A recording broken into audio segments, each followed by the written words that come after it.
This time on DawgStrip, we hit the open road for another epic road trip. This time, spending 8 days to wander through BC, Washington, Idaho, Montana, and Wyoming. Bumblebee is going the distance.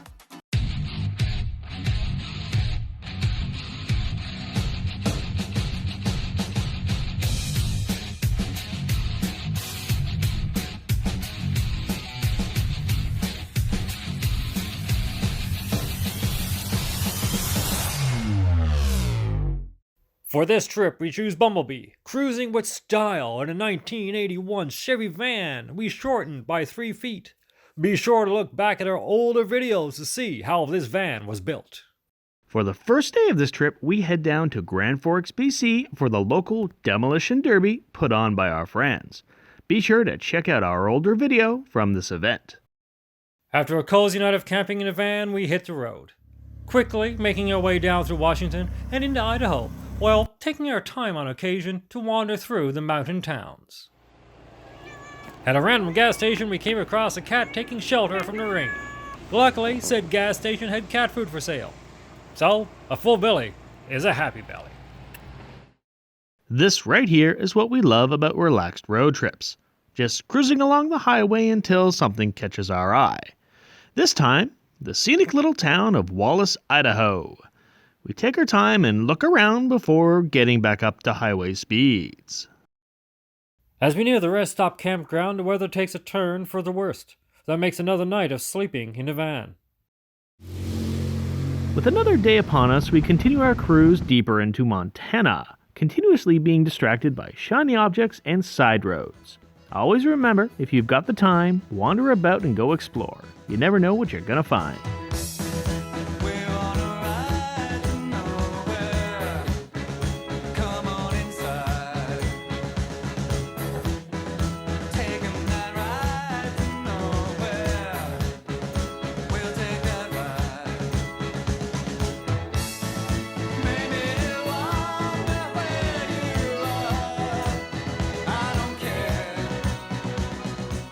After checking into the Lewis Clark Campground, we spoil ourselves with a cabin, soaking in the lap of luxury before heading off to this location's prime attraction, the Lewis Clark Caverns. The Lewis Clark Caverns are amazing. The 2-hour tour twisting your way through the mountain caves is well worth the $15 entry fee. The group tour was led by a very informative tour guide, giving you both a historic and geological rundown of the caves. So this room that we're in right now, it is called our brown waterfall room. Chris. Smaller than my pinky right there. That is 80 years worth of growth right there.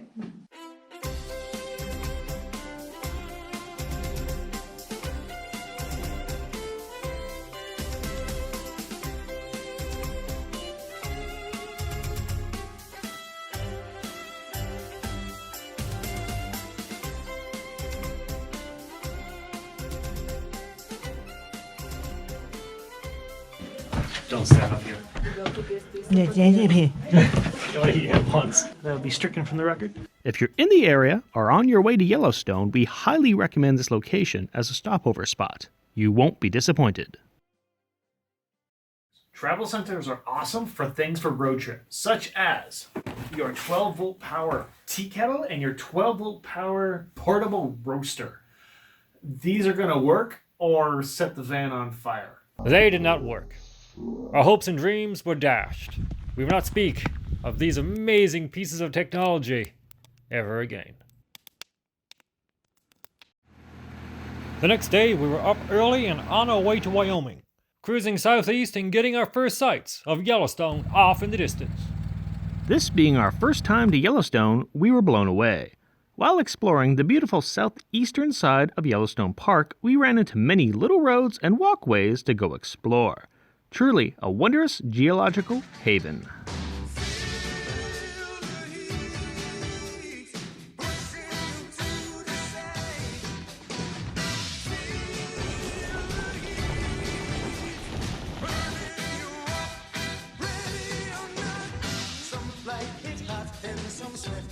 I farted and no one can tell. This is so awesome. And smelly, but awesome. So Damien, Tell me what nature smells like. It smells like sulfur. Sulfur. Sulfur stank.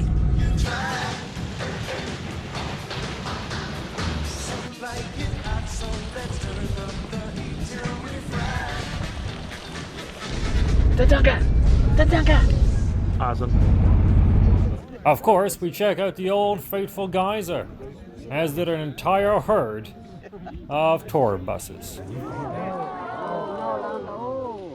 After this, making our way south to the next cabin, this time being a little more minimalistic. Okay, cabin 2. We are going bare minimum. Come check this out. It's so tiny. It's so tiny. It's so tiny. And no anything. No electricity, no heat, no bar. What do you mean, there's no mini bar? No mini bar. It is mini, but no bar. Finding the lack of heat unacceptable, we come up with a solution. Bumblebee has an inverter. Combined with our little space heater, things become a little more civilized. The next day, we head back up into Yellowstone, spending the entire day to drive the loop road and take in the vast size of this park. It's a very long day because this park is huge.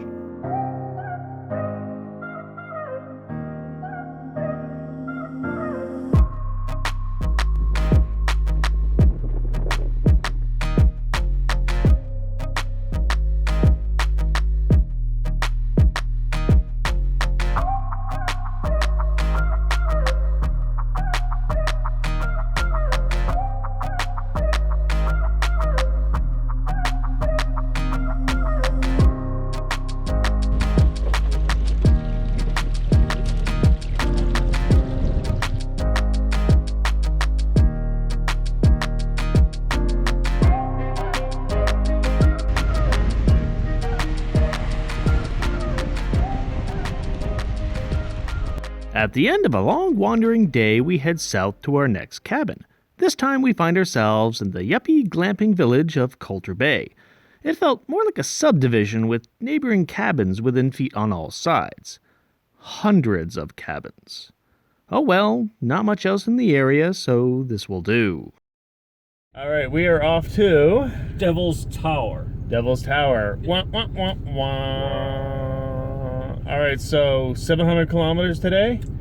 This is a long stretch. We will see you there. Yay! Driving east across the state of Wyoming to the furthest point away from home for this trip. Also being the furthest east we have ever driven. Who knew there were mountains out this far? It's snowing. It is snowing and it is raining. Thank God we still have our winter tires on.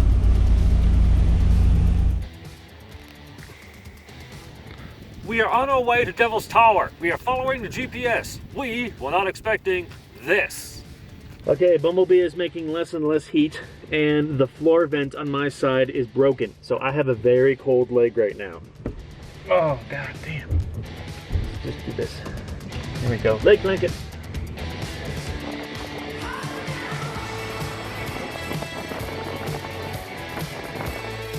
With the snow gone as quickly as it appeared, we were greeted by the beautiful red hills of Wyoming. This wide open landscape was foreign to us, but a glorious sight to take in.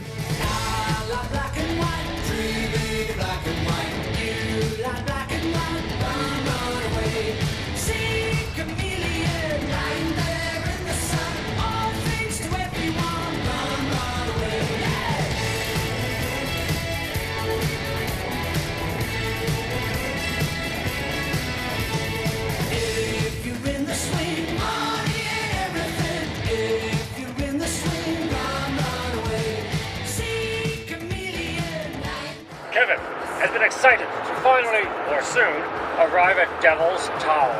Kevin, how do you feel? I quiver with anticipation. He quivers with anticipation. I, however, am just terrified of tornadoes. Alright, it's super windy and it's cold, but we found it!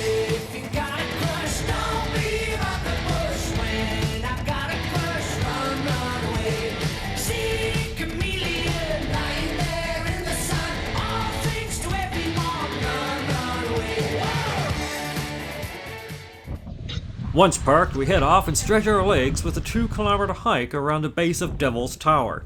The trail was breathtaking, taking you through pine forests, boulder fields, and all the while keeping you close to that monolithic tower.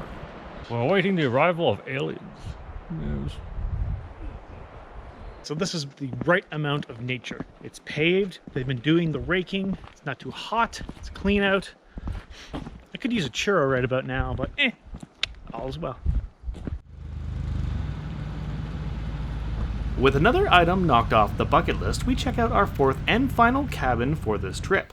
One really could get used to this cabin camping lifestyle, if one could figure out how to use the door.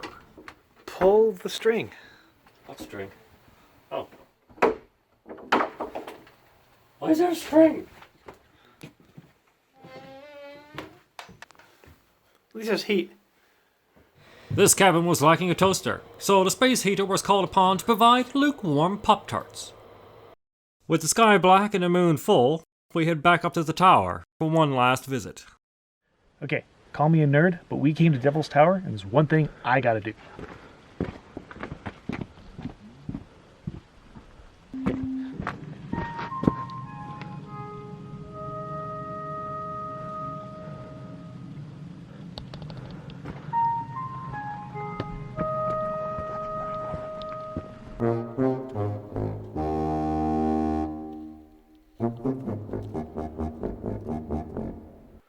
With no little green men found, we head back down to the cabin for another night's rest. Alright, it's Friday, so this is the long day, about 1,100 kilometers, and we're starting to go home. So, yay.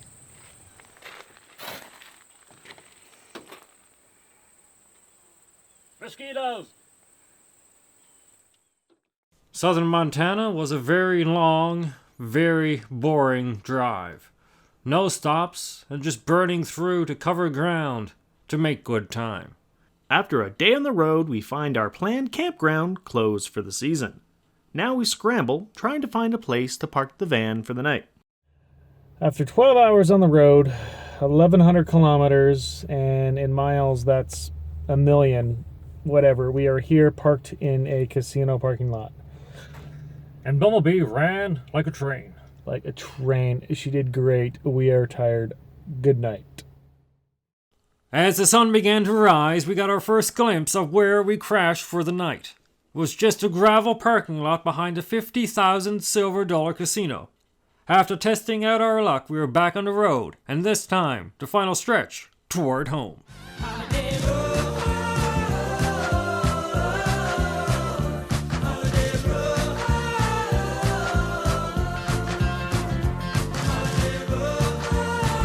Oh look, it's the Grand Coulee Dam again for the third time this year. And after the third time, it kind of loses its interest. Yeah, still pretty amazing though. It is amazing, yes. And home. 8 days, 4,600 kilometers later. Yes, our second longest road trip ever. Bumblebee did great. Time to have a shower and go to bed. Yes. Good night. Good night. Next time on DawgStrip, we get back to racing. This time heading to the Armstrong Demolition Derby with our double-ended car for figure 8 racing. That's right, a double-ended car. 2 engines, 2 steering wheels, and 2 drivers. And of course, this is full contact racing. Now, please like and subscribe to show your support. Stay tuned for the next video. I'm not the hiking type. You want to walk into it? Yeah. Okay. You're just gonna walk into shit. Oh, damn it. And welcome to another episode of Cooking with DawgStrip. Now let's see how the Pop-Tart on the space heater has come along.